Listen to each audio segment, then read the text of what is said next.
Thank you for watching or listening to this free podcast of the Young Turks.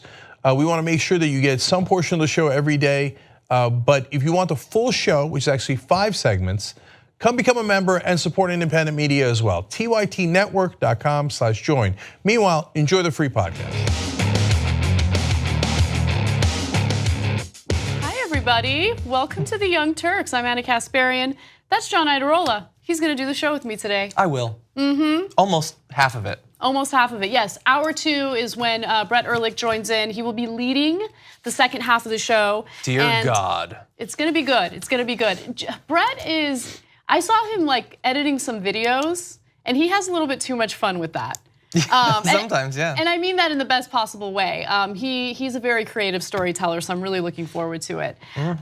So without further ado, you ready to start the show? Okay, yeah, let's just jump right into it. By the way, for those of you who might have missed it, and you shouldn't have missed it because we talk about it quite often, John has a new show. I mean, it's not really new anymore. As you've been doing it for months. I mean, we literally started in November, but nobody knew about it until like March. But well, I mean, we were testing it and all that. Yeah. Yeah, it's the Damage Report, and it's available on YouTube TV. And some of the clips go up on YouTube at youtube.com/thedamagereport.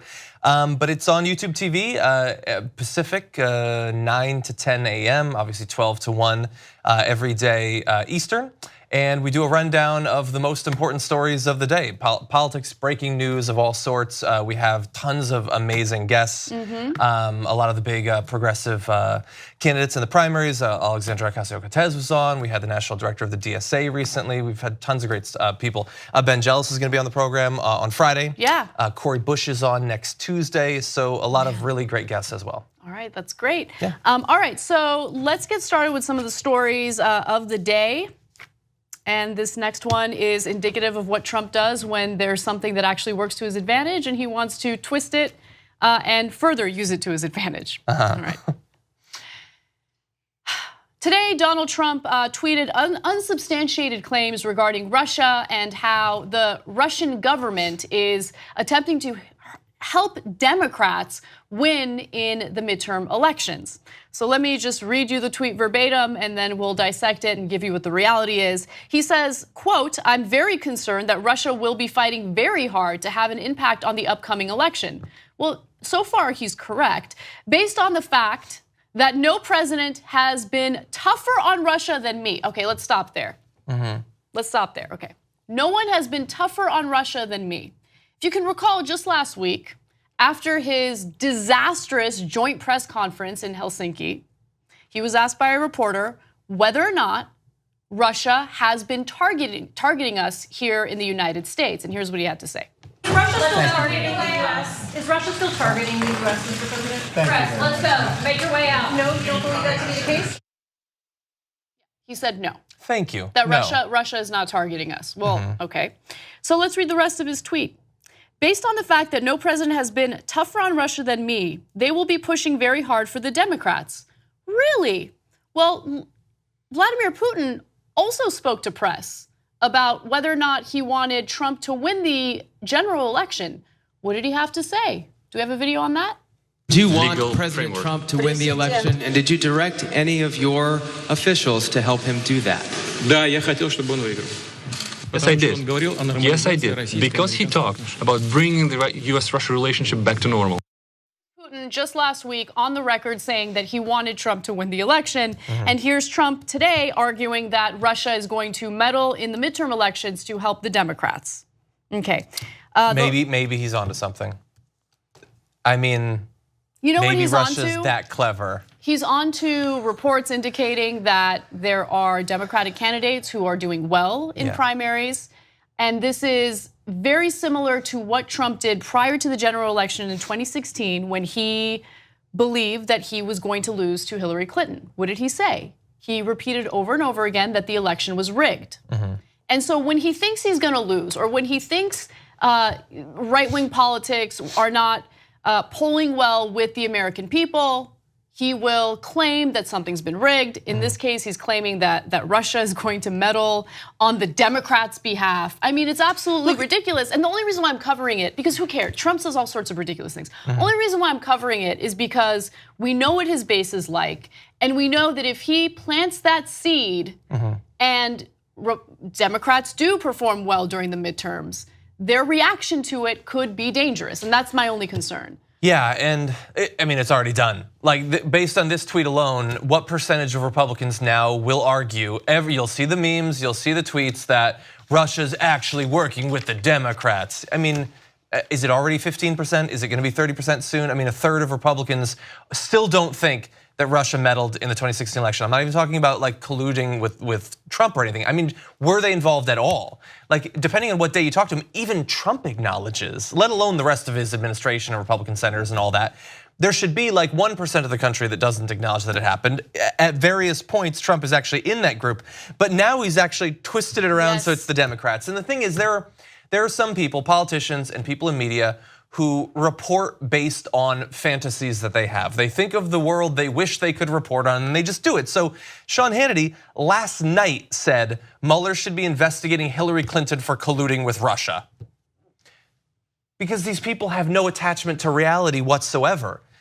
Like, even Sean Hannity apparently seems to be moving in the position of acknowledging that Russia's doing something at least, but obviously he's not going to talk about how they clearly favor Donald Trump. He's going to create this fantasy world where Hillary Clinton apparently just needed extra help in losing the last election, so she worked with Russia to do it. I mean, it's pretty incredible. But this is a pattern that you see with Trump that is oftentimes very successful, oftentimes works to his advantage.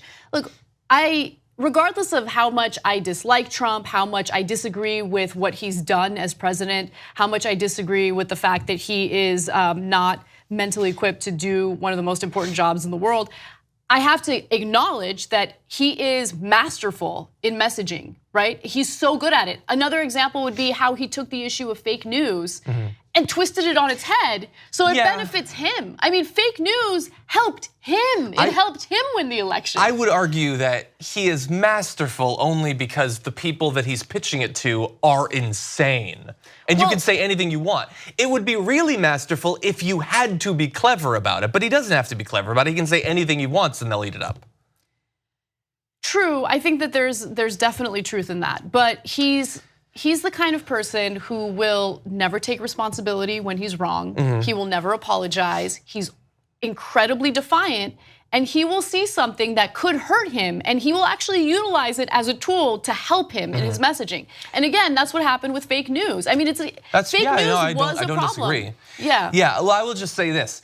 It's not even like what he said is absolute BS. He's just trying to distract people, confuse people, and all that. But it's not like it's impossible that at some point with some candidate, Russia or some other country could want to meddle on the side of a Democrat. It could happen.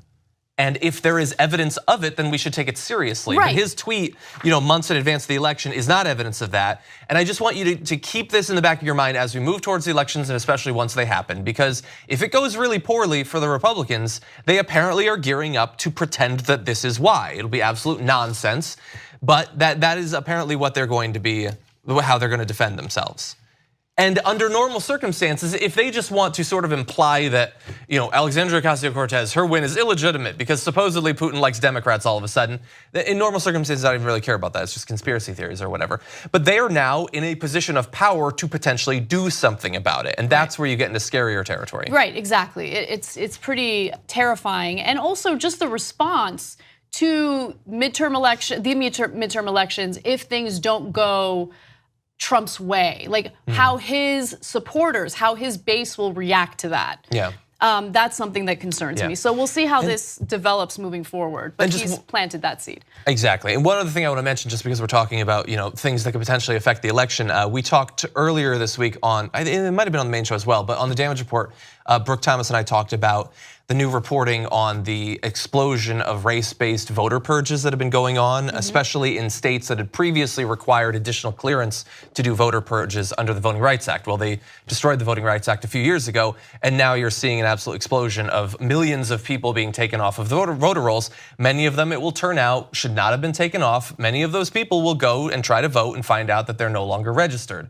And that is becoming increasingly common in a number of different states, especially in the South. Yeah, but well, if you can't win with your big ideas, then go ahead and genuinely rig the system to your advantage. Yeah. All right, let's move on to some foreign policy news. The leader of Iran has responded to Donald Trump's provocative tweet, essentially hinting at possible war with Iran if Iran refuses to stop threatening the United States. So, first of all, Iran has a history of saying provocative things regarding the US government. Now, Trump decided to, fan the flames of issues, bad relations with Iran by pulling out of an Iran nuclear deal, which, by the way, other European countries were involved in, Russia was involved in. And by all accounts, the nuclear deal was a good deal. There was a timeline for that deal. There was verification to ensure that there was checks on the uranium enrichment in Iran, but it didn't matter. Trump wanted to be the tough guy and decided to pull out. He just keeps claiming that it was a terrible deal. Now, things keep devolving with the US and Iran. So Donald Trump had tweeted the following: to Iranian President Rouhani, never, and this is in all caps, never ever, never ever threaten the United States again, or you will suffer consequences the like of which few throughout history have ever suffered before. We are no longer a country that will stand for your demented words of violence and death. Be cautious. Okay. So normally he reserves that sort of tone for Maxine Waters, but now Iran's getting it too. So this was, many have pointed this out, and I agree with this assessment. This was a great distraction after his disastrous joint press conference with Vladimir Putin in Helsinki. And he has done this on numerous occasions where he sees that his approval rating isn't looking so good. People are focusing on a particular policy that he's implemented or something that he's done that people are just not in favor of. And he will, wave a shiny object in front of people, reporters particularly, to kind of get them to focus on something else. But with that said, what he's doing here is dangerous because, you have to keep in mind who his national security advisor is, John Bolton, who many claim wants regime change in Iran, but in reality, he just wants regime destruction. He doesn't even want regime change. And so you have his advisors in his ear talking about, military action in Iran, and it could be incredibly disastrous because Iran is not like Iraq. They have military capabilities that Iraq did not have. And so this could drag us into another war, even if Trump's initial intentions were to distract Americans. Yeah. So let me give you the response from Iran's foreign minister. He says the following: color us unimpressed, in all caps, but that was the only sentence that was in all caps. The world heard even harsher bluster a few years ago, and Iranians have heard them, albeit more civilized ones, for 40 years. We've been around for millennia and seen fall of empires, including our own, which lasted more than the life of some countries. Be cautious. That was the second sentence that was in all caps. Yeah. So, oh God, this is not good. Yeah, so look, if somebody wants to see Trump's tweet as you described it, as a distraction, I totally hear them. I am sure that is what he designed it to be. The problem is that it is a distraction that exists in a continuum of things that he's done before in regard to Iran and things that he will do, and those things have me very worried. So he, as you said, he shredded the deal with Iran, the nuclear deal, which was a great piece of diplomatic effort that took literally years for hundreds of diplomats. It was a great foreign policy move under the Obama administration. It was shredded, making it more likely that they will have nuclear weapons, also making it more likely that we will go to war with them. And while this tweet might be a distraction, who is to say that when he needs a bigger, more long-lasting distraction, war with Iran won't present that for him? I mean, the tweets are going around of him for years accusing Obama of he's gonna start a war with Iran to distract people and things aren't going well. Well, now he's surrounded himself with people who would love to turn Iran into a sheet of glass with nuclear weapons. He hates Iran, has done so for literally decades, and now he's in a position where, as easily as sending a late night all caps tweet to Iran, if he wanted to, he could have already struck them with any number of different weapons. The only thing that has stopped him from doing that is whatever self-restraint Donald Trump has as an individual. Because in the last election, we chose the most hawkish, most pro-military use of force person that was running, and that's what we have. And so every day we go to sleep hoping that when we wake up, we won't be in the middle of a war with Iran. And as we get closer to the midterm elections, and as things are looking worse and worse for him personally and for his party generally, he might do what many presidents have done in American history, and that is start some sort of unnecessary military exercise to get support from the American people.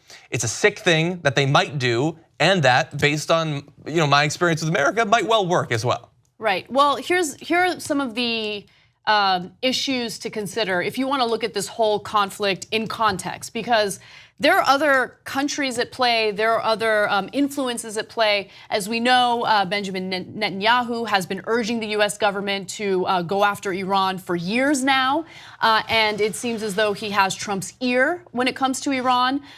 Iran and Syria seem to be aligned when it comes to the civil war that's been going on in Syria, and so Benjamin Netanyahu and the Israeli government has been targeting Syria. There's a story that we'll do later today about the Israeli government targeting a Syrian plane that they claim entered their airspace. Airspace, yes. So look, there are a lot of other factors at play, but one thing to consider is that after ripping up that nuclear deal with Iran, of course, Trump wants to start implementing the sanctions again.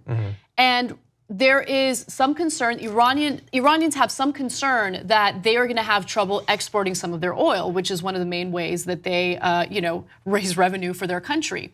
And so they have been threatening to shut down the Strait of Hormuz, which is where a lot of oil trade happens, a lot of oil trade occurs with other countries. And so the United States is not in favor of that. They don't like that retaliatory language coming from Iran. And so, the tensions continue to escalate as a result of all of this. So Trump's actions in response to the nuclear deal has led to a domino effect, and it'll continue getting worse if we just, look the other way and get distracted by whatever other shiny thing he's waving in our face. And again, he has these military advisors, national security advisors, who have been wanting regime destruction in Iran for years. I mean, look, I said it multiple times since he became president, especially after about 3 months in. It amazes me that he has not yet. I mean, obviously we're involved in wars. We've been involved in wars for our entire lives, obviously. We're America, that's what our empire does. But that he hasn't started a new one shocks me to this day, that he hasn't yet done it. I don't understand, based on how little he cares about human life, how much he loves the military, and how aggressive he is. It's amazing that he hasn't done it. And I guarantee that if he stays in power for the next 2 years, especially the next 6 years, it is going to happen. And Iran might well be the most likely target. Yeah, I know. I mean, I wouldn't put it past him. So let's talk about the other foreign policy story, which is related, but I wanted to cover it in a separate video. All right. Israel has shot down a Syrian fighter jet that it claims had entered Israeli airspace. Now, there is some disagreement about that. The Syrians are arguing that it did not enter the Israeli airspace, but let me give you the details of what is going on. So the fighter jet was actually a Russian-made Sukhoi jet, and it entered 2 kilometers into Israeli airspace when 2 Patriot missiles were launched to intercept the aircraft. The missiles hit the jet once and had crossed back into once it had crossed back into Syrian airspace. And that's according to a statement by the Israeli Defense Force. Now, the Israeli enemy targeted one of our warplanes while conducting air raids against terrorist groups in the area of Saida on the outskirts of the Al Yarmouk basin in the Syrian airspace. That's according to an official statement by the Syrian government. So there's a little bit of disagreement there. And to be fair, Syria has been trying to take back control of that specific area. As you know, the rebels in Syria were infiltrated by ISIS fighters, and ISIS fighters apparently still have control of that portion of the country. And so the Syrian government is saying, we're trying to get control of that part, and the Israeli government responded in this way. Yeah. Now, Yarmouk Basin is one of the last remaining areas in southern Syria not yet under government control. Syrian forces, backed by the Russian military, have been carrying out an extensive campaign in the area in recent days, attempting to gain control from an ISIS affiliate that is clinging on to a small pocket of territory. Yeah, it's always interesting when you have a story like this, obviously, because they shoot down the plane, they have differing stories, and I don't believe either of them. Yeah. Both have reasons to lie in this case. That's exactly right. And here's what the reality is, and we're honest actors, we're honest people who are gonna tell you the truth. We don't know, right? And so you'll hear commentators make definitive statements, declarative statements about what's really going on. We don't know. We don't know. It's that simple. But what I do know is that Benjamin Netanyahu has, positioned himself as the innocent party who is really worried about, military involvement in Israel, that they're being targeted by Iran, by Syria. But there have been cases of Israel doing provocative things in Syria, targeting areas of Syria with their military force. And so it's not a clear-cut case, and there are proxy wars going on. You have Syria, which is the Syrian government, which is backed by Russia. There's Iran, which is also involved in this mess, right? And so it's this hodgepodge of craziness, and then we have a president who has absolutely no idea what's really going on. Yeah, no, it's a mess in every possible sense. Speaking as American, I have no interest in us being involved, especially with Donald Trump as president. I have no interest being involved either, but we will be. That's the concern. Yeah, possibly. Yeah, so just to give you an idea of, Israel's involvement in all of this, I mentioned that they have carried out their own strikes in Syria, and I feel like that doesn't get much coverage, but it's important to mention that. So let's go to graphic 12. So one day earlier, Israel launched 2 missiles from the David Sling missile defense system at 2 Syrian rockets, which the Israeli Defense Force believed were headed for Israeli territory. When it became clear the 2 Syrian SS-22 missiles were going to land inside Syria, the David Sling missiles were ordered to self-destruct. Now, only one of them successfully self-destructed, while it's unclear what happened to the second. And that's according to a statement from the Israeli military. So, that type of preemptive action is gonna have consequences, and it's going to lead to hostility. So just understand the full picture of what's going on. It's not a situation where you have one innocent party, one guilty party. I think it's a situation that's a lot more complex than that. Yeah. All right. Let's take a break. When we come back, we will come back to the US and talk about the Daily Caller's coverage of a rally featuring Alexandria Ocasio-Cortez. Lots of fun there. Hey everyone, welcome back to TYT. I just want to remind everyone to use the hashtag TYTLive to communicate with us, tweet to us during the breaks. I will do my best to read as many of your tweets as I can. I just need this to be updated, guys. But in the meantime, I just want to also let you guys know about some stuff that's coming up. First off, there will be a members-only post-game show today, and I actually want to discuss a Rolling Stone article that was written about it's called Aussie Fest. It was an event that I participated in over the weekend that I really enjoyed. I moderated 2 panels, one with right-wingers and one with people on the left. And so I want to kind of give you my perspective on all of that. The Rolling Stone article upset me, and I'll explain why. I'll explain why for the members. If you want to join, just go to tytnetwork.com/join.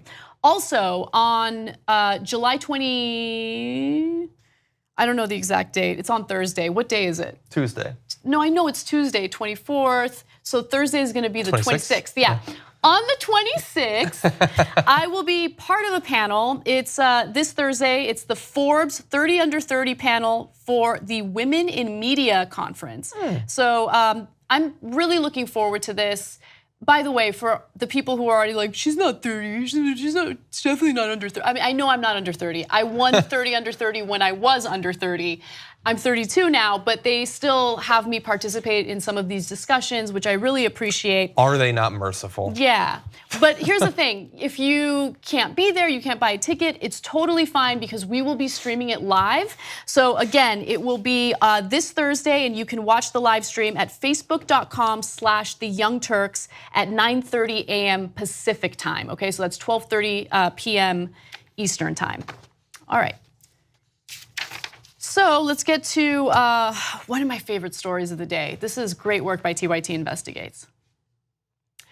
Earlier this month, reporters at TYT did an investigative piece regarding money that our lawmakers have invested in the private prison industry. Now, as you know, if you've been a longtime viewer of The Young Turks, I have always found for-profit prisons problematic. They have led to tough on crime legislation and laws that have incarcerated nonviolent people for things like drug possession. And they've been disastrous for taxpayers because even though they're for-profit, they are funded through taxpayer money. Yes. So now it turns out that there are a number of both Democratic and Republican lawmakers who have invested in either Geo Group or Core Civic. Those are the two largest for-profit prison companies in the country. And after TYT Investigates reported on it, some of them had to respond. And we have those responses for you. So first, let me set this up for you a little bit, give you a little more context. Core Civic has received $103 million worth of immigration and customs enforcement contracts so far this year. Geo Group, the other top company, has raked in even more money from ICE, landing $166 million in ICE contracts this year. So Alex Koch, one of our reporters, is the person who's been investigating this. And the reason why the for-profit prison industry has seen a rise in their revenue is because the government, the Trump administration, has awarded them more contracts. And it's all part of this zero tolerance policy on immigration. You know, it's a very profitable industry for those who essentially imprison, incarcerate, and detain these undocumented immigrants. Now, Texas Representatives Harry Culler and Vicente Gonzalez defended keeping their donations. However, others returned, rejected, or donated the contributions. Culler recently joined Republicans in voting for a pro-ICE House resolution. So understand there's a huge conflict of interest there, because if you know that you are invested in one of these for-profit prisons or both of these for-profit prisons, it is likely that you will support or even sponsor legislation that will help these companies earn more money so you can get a bigger return on your investment. Well, it's really sick because it's a two-way street of corruption and, like, I would say flawed incentives. It's not flawed, it's designed to be the way it is, but they put their money into Core Civic and Geo Group and then give them contracts so that the stock price will go up and they will personally benefit. And then Civic Group and Core Civic and Geo Group then donate to their campaigns, giving them money directly back. So they really earn interest on their investment in two different directions. It's all totally legal. It is a vicious cycle, and it should not be legal. I mean, it is a huge conflict of interest because essentially we have a system of government where corporations have more of a say in our politics and our elections than people do. And then those very corporations will get investments from the politicians that they helped elect, and those politicians will pass policies that don't represent us, but represent the best interests of those corporations. I mean, it is a huge for-profit scheme that I think should be illegal, but it's not, unfortunately. And this is one of the, there are multiple areas where they're able to invest in companies that their policies then can benefit or can hurt. But this is one of the areas where I think they've had the most direct control under the Republican Party to massively inflate the stock price of these companies. Because it's one thing to say, okay, in Texas, we're going to prioritize private prisons over public prisons. Obviously, that's going to help out the private prisons in the long run. You know, we can turn a blind eye when they don't meet certain regulations in terms of how they treat people, the facilities and all that. That helps out their bottom line, obviously.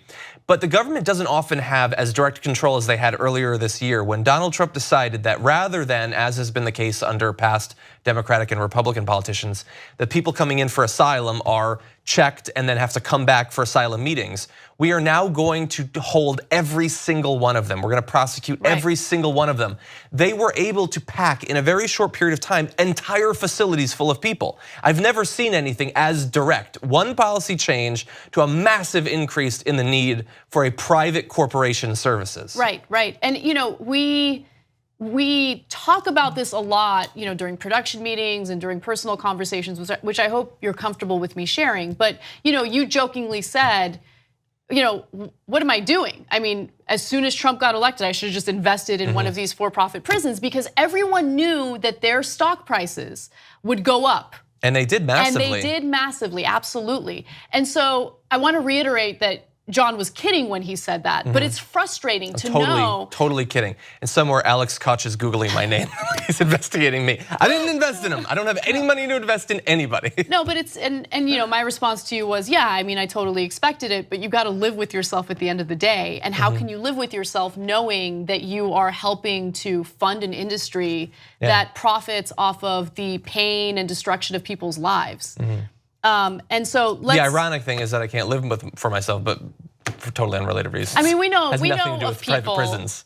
Former colleagues that can live with themselves after selling their soul for profit, but I don't think that anyone here. Oh, anyone we're gonna get another one of those videos? No, I'm not. Come on. Okay, let's move on then. There's more to this story that I found fascinating. So look, this is not a Republican thing, although Republicans have benefited off of their cozy relationships with for-profit prisons. There have been some Democrats who got caught investing in these companies as well, and Alex Koch talks about that a little bit in his piece as well. So let's get to it.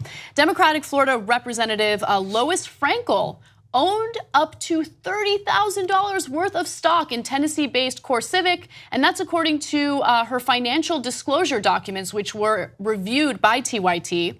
And so initially there was no response from this representative, but finally there was a response, and here's what it was. I have a financial advisor who makes decisions about my retirement account investments on my behalf. Once I was alerted to the purchase of $6,827 worth of shares in CoreCivic stock, I immediately instructed my advisor to sell the shares at a personal financial loss. Now, the framing on that. I know, the framing. As soon as I was alerted, I was shocked and chagrined to find out, no, not CoreCivic. Okay, so that's not why she sold it. She sold it because people suddenly started to care. That's exactly right. Not because she suddenly started to care. You're exactly right. Now, I want to be fair as well. And by the way, this is not me being fair simply because she's a Democrat. This same consideration extends to Republicans as well. Look, I don't know much about investing. I just recently started really diving in and trying to learn as much as I can. I just knew that I have some money that I'm trying to save for my retirement, and I don't know how this works. I give the bank my money, and then and so you do in a lot of cases have to dig deep and try to figure out. That is true. Yes. Figure out whether or not the bank or whatever financial advisor is investing your money in something that you find abhorrent or whatever it is. And so there are cases where someone unwittingly is invested in some company that they disagree with. That is true. But in this case, I mean, you are a politician, so you should be held to a much higher standard. You should be aware of where your money is going, what you're investing in. So I'm not necessarily buying that excuse, but I do believe that there are a lot of people in the country who are invested in companies without even realizing it, because of their financial advisor taking. By the way, I don't even have a financial advisor. I just went to a bank and was like, I need retirement, I think. You should Google how I invest. And then I think you just buy Bitcoin, I think. I wish I had. That would have been smart. But anyway. Well, I do want to say though, overall, this is another great instance. The TYT reporters have been doing an amazing job, our investigative reporters, especially over the past month or two. And it's because of you guys helping us hire them, so thank you for that. No, but the work that they've been doing on the private prisons is just the latest of a number of different stories, all available online, by the way, in written form. And we've had a couple of the different reporters on, including Alex Koch on the damage report to talk to them about their stories. But not just the private prisons, their investigations into ICE practices, the people that they're bringing in to train them, the purchases of weapons. They've dug up so much amazing stuff. They really have. have. And so a lot of credit to them. Absolutely. So there's one final component of the story that I wanted to just quickly talk about. So there was Representative Greg Gianforte, who was also covered in their initial investigative piece regarding these investments. And TYT Investigates could not get a response from him, but apparently one of his spokespeople spoke to a local news outlet and gave them a statement, which the local news outlet refused to report on. And I don't know how Alex Koch did this, but he managed to get the text version of what the spokesperson said to defend the representative. So to give you more detail into that, as TYT reported, Representative Gianforte from Montana bought as much as $250,000 worth of CoreCivic stock in late January as government detainee contracts boosted the company's profits. His office has not responded to multiple requests for comment, but Billings, Montana TV station KULR8 did receive a response from his communications director to this TYT story. The station did not report it publicly, but TYT did manage to get the text version of the statement, and here's what it said. Greg believes his personal assets should never influence his decision-making in office. As he promised Montanans, Greg's investments are governed by a blind investment agreement to avoid any potential conflict of interest. No, I'm not. You are a politician. What? I am not buying that. That does not work. Greg doesn't make decisions about individual investments. A money manager does without Greg's input or direction. And as I said, that is certainly the case with many Americans throughout the country. But if you are a politician, you should be held to a much higher standard. And I am not buying that this man has invested $250,000 into a private prison and just, I don't know. I didn't know this. Yeah, you knew. If you invest $250,000 into a single stock, you have to either be fabulously wealthy or really certain that stock is going to do well. And it's not impossible that he can talk to people who talk to people in the Republican Party that know what their plans are for those private prisons. It's a blind investment strategy. Well, we know you have $250,000. How blind is it if we were able to find that out? He wasn't able to find that out. He has no idea what he's invested in. And also really advanced, complicated investment strategy. Put it all in one company. It's incredible. One company that he is in a position to influence the stock of. What I love is that we have some reporting that's holding politicians, elected officials accountable for their actions, and we're getting a response. And that feels really good. And I just want to thank the audience again. Everyone who helped support the reporters, who allowed us to hire people who could do this. I love you guys, and I can't even begin to tell you how much I appreciate it. Yes. Especially when it comes to private prisons. All right, moving on to some other news. This is one of my favorite stories today. An editor with the Daily Caller, a conservative news outlet, decided to attend a rally where Alexandria Ocasio-Cortez was speaking at. Now, Ocasio-Cortez, of course, is the progressive candidate who beat an establishment Democrat in New York. It was a stunning upset. A lot of people didn't expect it, except for here at TYT, where we totally expected it. And so conservatives now are trying to figure out what's going on. Because they're like, wait a minute, she is identifying as a democratic socialist. Isn't socialism bad? Haven't we done enough fear-mongering about government programs? Like, let's try to figure out what's going on. So this one reporter, she's actually an editor at the Daily Caller. Her name's Virginia Kruta, decides to attend this event. And then she goes on Fox News to explain what she found. And she's trying really hard to make it sound bad. And she's failing miserably. Without further ado, let's look at the first video. Tell us why you went to her rally. What was the interest? Thanks for having me. Well, I went kind of to see what the fuss was about, really, because, I mean, I've been to conservative rallies before. I've been to a Trump speech. I've been to a Ted Cruz rally when he was running for president. And I just kind of wanted to see, why the message was resonating, because really the socialist message is gaining steam within the Democrat Party. So based upon what you saw, why are people drawn to this message? Well, I was listening to them talk, to Ocasio-Cortez and also to Cori Bush, who she was stumping for in St. Louis. And they say things, I mean, they talk about things that everybody wants, especially like if you're a parent. They talk about education for your kids, health care for your kids, the things that you want. Yep, that's what they do. They talk about things that you'd want.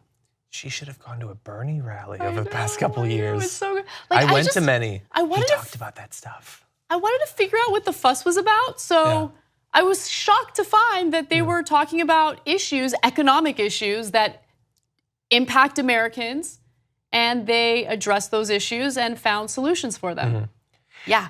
So I think, look, it's funny, I agree. Yeah. And when we talked about it on the Damage Report, obviously it's a funny thing, but I want to give her at least a little bit of credit. No, I want to give her a lot of credit. Yes. Because the fact that she went to that event. With apparently somewhat of an open mind. Yes, that is something that needs to be applauded, and so I do give her credit for that. Yeah, like she's not swayed, she didn't sign up for the DSA or anything, but she is willing to at least admit that she understands why this message is gaining hold on a lot of people. I think her argument for why it's the case that you have to ignore all this stuff about how it would be paid for and all that, I think is a little bit disingenuous. I would like to see that same sort of skepticism applied to when the Republican Party says, hey, here's $1.5 trillion worth of tax cuts we'd love to give people. Exactly. How are you gonna pay for that? We'll worry about it some other day. So that bothers me a little bit, but she's at least willing to make somewhat of the case. And for many of these people who are watching that early Fox and Friends, this is the only place that they're gonna hear anything about the rally. So that is a far more fair description. It's not entirely, we're gonna play more of the video, but that's a fairer description of it than they will ever be exposed to on Fox News. Exactly, and even if you disagree with the other party or some candidates' policy proposals, hearing them out is important, right? And so I think that there's far less of that in the media these days and a lot more, either it's fear mongering or mischaracterizations of what the other side wants. And so all of us need to do a better job in really understanding what the other side is saying and don't pay close attention to, the squeaky wheel basicly. Because you hear the squeaky wheel and you think that that's representative of the party, and that's not necessarily true, right? And so I think what happened with the right wing's response to Ocasio-Cortez was, oh my God, this person wants Cuba-like socialism where the government completely controls the means of production. That is not what she's calling for. She is specifically talking about education, she's talking about healthcare, she's talking about the fundamental basics that people need to have fulfilling, stable, healthy lives. And I think anyone who sits and listens to what Ocasio-Cortez has to say about these issues and what her policies are can't deny that they are popular with the majority of Americans. I mean, you look at the approval rating for Medicare. Look at the response of Republican constituents in some of these states when there were threats of cutting Medicare or cutting Social Security. Those are popular government programs. And you can't, if you're on the right wing, you can't keep denying that they are because people like them. And as soon as you talk about cutting them, there's usually some form of protest. And I will say for the audience who's watched now this, and you might remember the Sean Hannity attempt to take her down where he put up a list of the most appealing platform for a politician I've ever seen. Enjoy these times while they last because the Republican attack machine will come to grips with democratic socialism. They'll come up with some lies to tell about it. We're in the honeymoon period right now where they can't help but make it sound good, but they'll figure something out. I do want to just tweak a couple things in what the assistant editor for the Daily Caller said. Just because she seems like a person with an open mind, it's not a socialist message, it's a democratic socialist message. And it's not even a particularly extreme one, it's what democratic politics should have been for literally decades at this point. It's not socialism, stop saying that it's socialism. And also, it's not the Democrat Party, it's the Democratic Party. That is the most lingering, immature little move where they don't want to say the word democratic because then you would apply the positive connotations you have with democracy to the party. Right, the little so they say Democrat. That is something Rush Limbaugh has been doing for decades. It is so childish. It's what a baby does rhetorically. Stop saying it, it's not the name of the party. I don't know, it doesn't bother me. It's just my whole life, for 15 years probably, I've been seeing people in media do this as a You're only stupid. 15? No, but I'm saying my whole life where I've actually been paying attention to it. It's just a stupid little immature thing to do. All right, well let's And I'm calling it the Republic Party from now on. That's how stupid it is. It is exactly that stupid. So let's hear a little bit more from Kruda and what she experienced at this event. If you're not really paying attention to how they're going to pay for it or the rest of that, it's easy to fall into that trap and say, my kids deserve this. And, well, maybe the government should be responsible for helping me with that. Virginia, as a conservative, when you're sitting in that audience or standing in that audience and you're listening to that message, how did it make you feel? Were you angry? Were you more drawn to that? I was mostly uncomfortable because I was surrounded by a group of people who were talking about how they had gotten involved because they were tired of being angry all the time. And it seems like so much effort to be angry about everything instead of to focus on what you could do to change it. But that's what they're doing. But that's what they're doing, right? I think she sort of understands that, but sort of not. Yeah. Like that is what, like the supporters of people like Alexandria Ocasio-Cortez and Brentwell and others are the people who are sick of just being angry and are doing something about it by engaging with the Democratic Party and taking control of it. And I love it. And you're like, you know what, Cruda, you do you, boo. You keep going to these events. Like, I'm generally in favor of just open yourself up to different experiences, right? I mean, you never know what you can find. And look, she works at the Daily Caller. And you're working at that organization, you're going to be pushed in a certain direction. I've seen complete mischaracterizations of people on the left from this very news organization, this outlet. But I think that she did a fair job.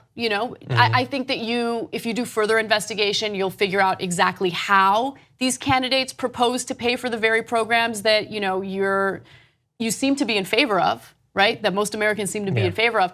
The only thing that you hear from the right and the naysayers is how are they going to pay for it?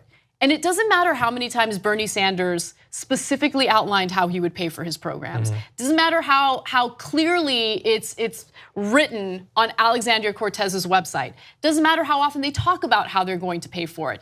It's going to be the one and only way that conservatives can attack these candidates and these politicians. They have nothing else because these programs are popular and they can be paid for. It's ridiculous. Let's just say it again. Were you asking how we're going to pay for the tax cuts? I mean, those tax cuts could have paid for every year, the free tuition paid, 4 years of public college or trade school or whatever. That would be a tiny little fraction of what we just gave away. You could rip out every single lead pipe in the goddamn country. You could rebuild Puerto Rico. You could do all of this stuff and you wouldn't have even hit half of what it costs to hand that money to the 1% in corporations. Actually, I didn't even know this myself until recently. The Trump era tax cuts are 2 times as expensive as the Affordable Care Act. I mean, just to give you an idea, and you have to ask yourself, what are our priorities? Tax cuts for the wealthy so they can do record stock buybacks and make themselves even more wealthy? Or providing health care so Americans don't have to decide whether or not they're gonna go to the doctor and get the treatment they need or pay for the food for their children. Well, and think about the long-term economic impact of, well, we could pay for people's college education so that when they leave, they aren't indebted for 20 to 30 years and spending a significant portion of their income on just paying that back rather than actually putting money into the economy. Or we could do the tax cuts, which we did earlier this year. We just found out that wages fell 2% immediately afterward, breaking the trend where wages had slowly been creeping slightly up and now they're back down again because of it. But I will say, again, you should read her article too on the Daily Caller and then never return to the site again. But you should read her article because she outlines a couple more of the positive messages that she heard there that she found to be appealing. And she ends it by saying, "There, but for the grace of God, go I," acknowledging that on some level she found the argument very appealing. And look, she's being open-minded there. She's also a writer for the Daily Caller, which means she is a committed conservative. And she said, "There, but for the grace of God, go I." Regular conservatives, some non-zero portion are going to eat this stuff up and they are going to cross over and they are going to vote for Democratic candidates that have this sort of message, that actually appeal to them with empathy, to their sense of dignity, to economic possibility. It is going to change everything. And I think that those hosts on Fox and Friends can sort of feel it. They don't want to acknowledge it just yet, but Sean Hannity, I mean, he's not nervous for nothing. They know what's coming. Yep. All right, we're going to take one more break. When we come back, we will discuss the mayor of Boston and his thoughts on Bernie Sanders. We'll be right back. You're right in the middle of this podcast. We got another great segment coming up for you. If you'd like the full show, which is actually 5 segments, Go to tytnetwork.com/join. You become a member, you support the show, you support independent media, and you get the whole 2-hour show ad-free every day. Let's go do it now. Hey everyone, welcome back to the Young Turks. I want to read some TYT Lives and also some comments from the Super Chat. So I'm gonna switch things up. I'm gonna start off with TYT Lives. So we have T. Joyce 1971 saying Donald Trump is good at pulling out of things, NAFTA, the Iran deal, NATO. It's just too bad Fred Trump didn't. I knew where you were going from the third word of that sentence. I can see you're like, la la la. Yeah. Okay, I'm gonna read it because it's hilarious. And it's X-rated. Should have pulled out of things like NAFTA, Iran deal, NATO. It's just too bad Fred Trump didn't pull out of his mother. I agree. That Spanish lady says, I want to nominate True North, probably for the Streamies. But first, Probably. I need to finish. It's definitely for the Streamies. Documentary category, but it's only going to happen if you go to tyt.com/True North Streamies and submit a fan nomination request for True North. Then it'll be there. By the way, do you know how much it would piss Donald Trump and Scott Pruitt off for a climate change documentary to win a Streamy this year? Piss them off by nominating it today. They are at their they're at the edge of their seats right now trying to figure out whether or not it's going to make it. So yeah, let's upset them by submitting every day. They and their bot networks are submitting nominations for a documentary that's just 90 minutes of crude oil bubbling in a barrel. Don't let that win. tyt.com/True North Streamies. The rest of the tweet was, but nobody spoil it for me. I want to find out if John Iadarola lives or dies at the finale of his Arctic adventure. I want to find out that too, actually. No, but you should go watch it. It's still available. All right, and then, this is such a great point that I wanted to make in the story, but I forgot. So, Jaco87 says, "Be mad at everything." That is the business model of Fox News, referring to that Cori Bush rally that Ocasio-Cortez spoke at. Yeah. Yes. All right. Sean Hannity's co-star in his show is a vein in his forehead. Very true. It's inflamed and mad. All right, now a few super chats for you guys. Sandra Santa Maria says, Trump's obviously setting a stage for a violent response in the case that Dems take back the Senate or the office of presidency. It's scary and sad. They have no independent thought and will buy it. That's the reason why I'm concerned. Look, I gotta be honest with you guys, the Trump tweet stories kind of drive me crazy, but I feel like, every once in a while, he has a tweet that really does lead to some consequences, repercussions. So that's the reason why I wanted to cover it, and that was my concern. And look, I don't want to mention this person generally, but Alex Jones did a video yesterday where he was basically telling people to shoot Robert Mueller. He kept saying politically, he kept inserting politically, that's true, I'll give him credit for that, but he held his hand out as a gun and over mimicked shooting Robert Mueller. I don't even want to These people are pro-political violence. You're not supposed to say that, but it is obvious. Lamp007 says, Anna, if you want to invest money or invest without any fees and control what you're investing in, download Robinhood on your smartphone.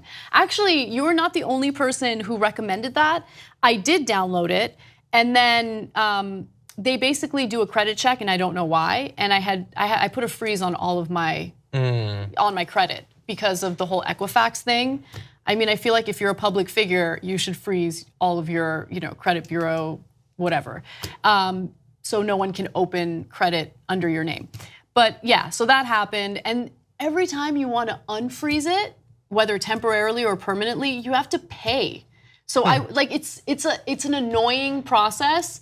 It was annoying but worth it to put a freeze, just so I'm not victimized by this credit hacking thing.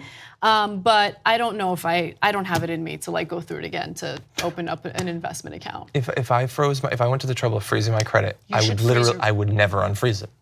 Screw that. But that's what's going to happen to me. I'm never going to open another line of credit. Yeah. That's basically what's going to happen. You're done. Yeah. Anyway, all right. So let's move on to some other news. Marty Walsh is the Democratic mayor of Boston.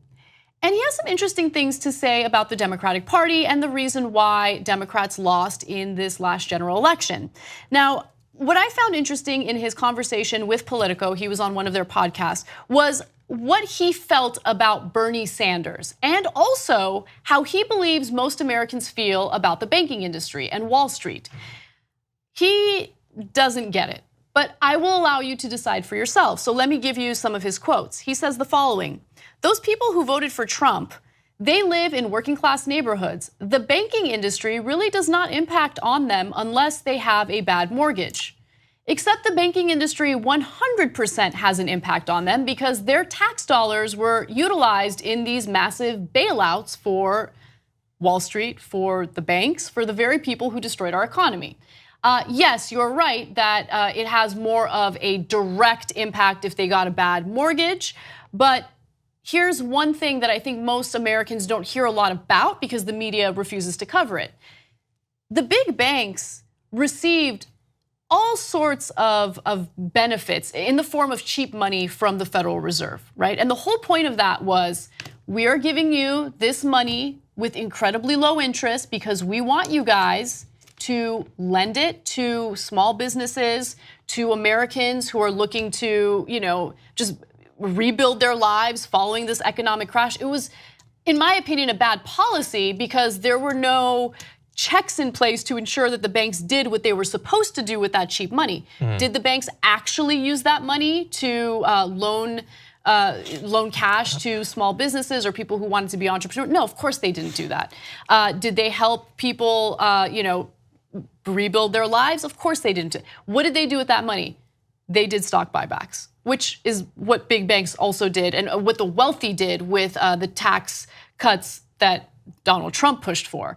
So look, the banks, the big banks, even now, it's infuriating. They still haven't increased interest rates for savings accounts or deposit accounts. They just haven't, right? So they keep getting all this cheap money. They lend it at, look, historically low interest rates when it comes to mortgages and things like that.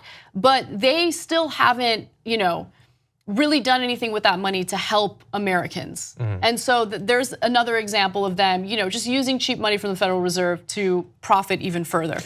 So anyway, that was my long diatribe about what's going on with these big banks. But yeah, they're screwing Americans, working class Americans. They're screwing the working class Americans right now as we speak. They've included all these crazy fees on all of these checkings accounts. You have to have a certain amount of money deposited into your account or else you're gonna get a $20 fee at the end of the month. I mean, all sorts of shady things that impact Americans every single day. So the fact that he's saying like, no, I mean, these Americans, these voters don't really care about what's going on with the banking industry. Yes, they do. It impacts them on a daily basis. Yeah, and just for a historical footnote, because I think it's easy to forget some of the terrible things that have been done since Donald Trump became president, but after that Great Recession, what limited amount of new control did we get?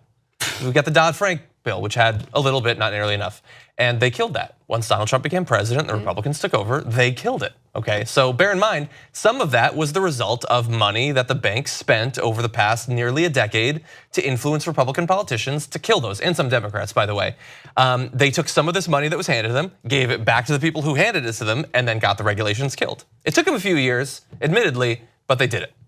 So mind you, this is what Marty Walsh believes Democrats got wrong during this past election, that they focused too much on Wall Street and too much on the big banks. It's amazing. I mean, I don't know which election he was paying attention to, but that was not the case. There was one candidate who focused on that, and that was Bernie Sanders. Walsh believes that it was a bad idea for Sanders to focus on those issues. Let me give you his quote. Sanders was talking about college and things like that, and what he needs to talk about if he's going to talk about stuff like that and get people energized, how's he going to pay for it? He left that out of the presidential campaign. No, he didn't. No, he didn't. He talked about how he would pay for it over and over and over again because that was the main talking point from the right and some on the left. So he talked about how he would pay for it. Maybe we don't, give massive contracts to military contractors, private military contractors. Maybe we actually have the wealthy pay their fair share of taxes because right now the American middle class pays a higher percentage of their income than the wealthiest Americans do. So maybe we make a system play out in a fair way where we can actually afford programs, which by the way, back in the day were free. Public colleges were free. We were able to do it before. Why aren't we able to do it now? Anyway, why does he talk about how to pay for it? He did, you just didn't pay attention, or you didn't care to. You don't think he was going to a lot of Bernie rallies? No, they ignored him. And like the idea that you shouldn't talk about banks because real people don't actually care about banks. It doesn't actually impact their lives. So what's the point talking about it? I mean, why does he think that Bernie Sanders went from nobody in the primary even knowing about him in the very beginning to challenging Hillary Clinton, who's been one of the most recognizable names in the world for literally decades? Because of his cool hair? No, it was because of the stuff he was actually saying. Marty Walsh could learn so much from Bernie Sanders, but instead thinks that he can teach him. I know. It's some weird establishment version of mansplaining. I don't know exactly. But it gets worse. And remember, this is a Democrat. What is his approval rating, by the way? Because in April, his they did a big rating poll. is pretty high. Is it 72%? Oh, hold on. You're talking about Bernie. Yes. Okay, first let me be clear about one thing. Marty Walsh does have a high approval rating in Boston. So, yeah, mayors and governors tend to do better than senators and congressmen. That's true. But Bernie Sanders is the politician around the country most likely to fire up gigantic crowds of people. So I'm going to get to that number in just a second. But just a few more quotes from Walsh that I thought were fascinating. So he gets into this long discussion about the opioid crisis and how the government hasn't handled it correctly, which I agree with him on. But he disagrees with how to approach this issue, okay? He believes, let's go to graphic 23, there needs to be more self-policing in companies and more emphasis on funding for treatment. So self-policing in companies, is he referring to the pharmaceutical companies that would go on retreats with doctors and encourage them to overprescribe opioids that are highly addictive? Is he talking about the very pharmaceutical companies who knew that these opioids were very addictive but decided to, withhold that information and not disclose it to the public? Is that what he's talking about? That kind of self-policing? Self-policing historically has not worked. Case study after case study. If there is a profit motive, then the corporation is going to do whatever is necessary to meet that profit motive. Yeah. So self-policing, I mean, it's like the most naive, ridiculous thing. And this is a Democrat making this argument. So quickly, let's go to Bernie Sanders' approval rating, because again, Marty Walsh believes Bernie Sanders doesn't know what's going on. His message is just not popular, but that is not the case. A Morning Consult poll released in April from the first quarter of 2018 showed Sanders with a 72% approval rating, making him the most popular senator in the survey. There were other senators involved in that survey. These are individuals that are suspected of running for president. The same poll showed that Kamala Harris had a 44% approval rating. Elizabeth Warren had a 54% approval rating. 49% of those polled said that they approved of Cory Booker. So among all those senators, Bernie Sanders came out on top with 72% approval rating. But again, just because of his hair and nothing to do with banks, the messaging. But how is he gonna pay for it? Yeah. Anyway. All right. Who cares what the mayor of Boston has to say about the future of the Democratic Party? Like, whatever. Fine. Look, stick with the pharmaceutical companies, stick with the banks, and he can have them. And there will be a cost to that. He will get those votes. There's probably a few dozen, big banks, a few dozen big pharmaceutical companies. So he will get those dozens of votes. But the people will vote for the people in politics who are pushing for their interests, not for the interests of CEOs of pharmaceutical and banking companies. Yep. All right. We gotta do this, right? Okay, no, Brett deserves his time. I know. I'm being jank right now. This is so bad. You are. He's got music. He's got incel neck exercises. Okay. There's a penis in it, I think. There's no penis in it. No, there is a penis. Okay. Wait until that story. It's crazy. So there's a penis in it. But thank you, John, for the opportunity. Hosting hour 1 with me. Brett will be joining us for hour 2, and I will at least briefly talk about what Trump is doing with tariffs. He's apparently trying to provide some relief to the farmers who have been worried about this trade war, and I'll give you the details on that and more when we return. Thanks for watching or listening to this free version of the Young Turks podcast.